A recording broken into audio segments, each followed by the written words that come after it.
कहानी दादा की पाठशाला और रोमांच। एक दिन की बात है। पिंकू अपने स्कूल के लिए जल्दी रेडी हो गया और अपने दादाजी के पास जाकर बैठा और बोला, दादाजी, आप कभी स्कूल गए थे? दादाजी मुस्कुरा कर बोले, बचपन में बेटा, मैं अकेला नहीं जाता था। मेरा सबसे पक्का यार था केलाराम, गोल मटोल हंसमुख लड़का। और मैं तुम्हारा दादा झेलाराम। गांव में सब हमें कहते थे झल्लू और कल्लू की जोड़ी। जहां झल्लू वहां कल्लू।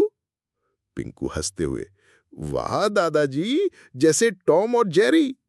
दादाजी ठहाका लगाते हुए, बस हम टॉम जेरी से भी ज्यादा शरारती थे। हर रोज स्कूल जाना हमारे लिए एक रोमांचक सफर होता और हमारे स्कूल को हम पाठशाला कहते थे।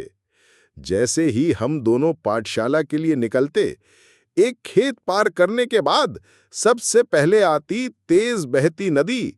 मैं यानी झल्लू आगे बढ़ता और कल्लू पीछे से मुझे पकड़कर कहता, अरे झल्लू, अगर मैं बह गया तो तैरा कर निकालोगे ना? मैं कहता, तू बहने लायक है ही कहाँ, तेरा वजन तो नदी को ही रोक लेगी। और सच, वो गोल मटोल कल्लू जैसे ही पानी में उतरता, लहरें ही डर जाती। पोता हंसते हंसते, हा हा हा हा, क्या बात है।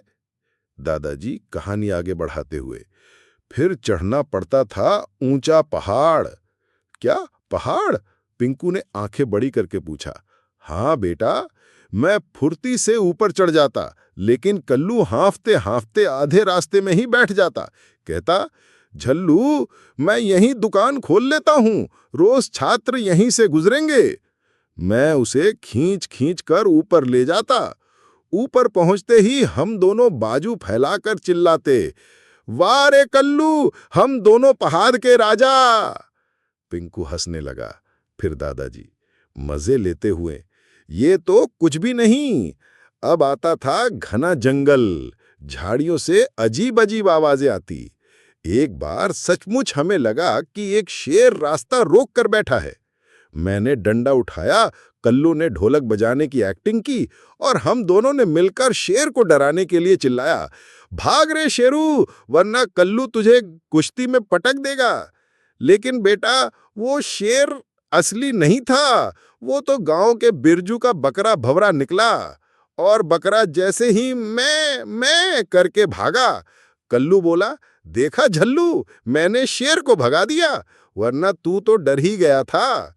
हाँ हाँ, बड़ा आया शेर को भगाने वाला, चल अब, मैंने बोला। पोता हंसते हंसते लोटपोट, कल्लू तो बहुत मजेदार थे। हाँ बेटा, झल्लू और कल्लू की जोड़ी के बिना स्कूल पहुंचना अधूरा ही लगता। हम रोज हंसी मजाक करते, मुश्किलें पार करते, और जब स्कूल की घंटी सुनाई देती तो लगता जैसे हमने कोई युद्ध जीत लिया हो। और यही सीख है बेटा, दोस्ती और हिम्मत से हर सफर आसान हो जाता है। समझ गया दादाजी? पिंकू बोला। कहानी का संदेश, मुश्किलें चाहे कितनी भी हों, अगर साथ में दोस्त और हिम्मत हो तो हर सफर हंसते खेलते कट जाता है। इसी तरह की मजेदार और रोचक कहानी के लिए चैनल को सब्सक्राइब करें और वीडियो को शेयर करें।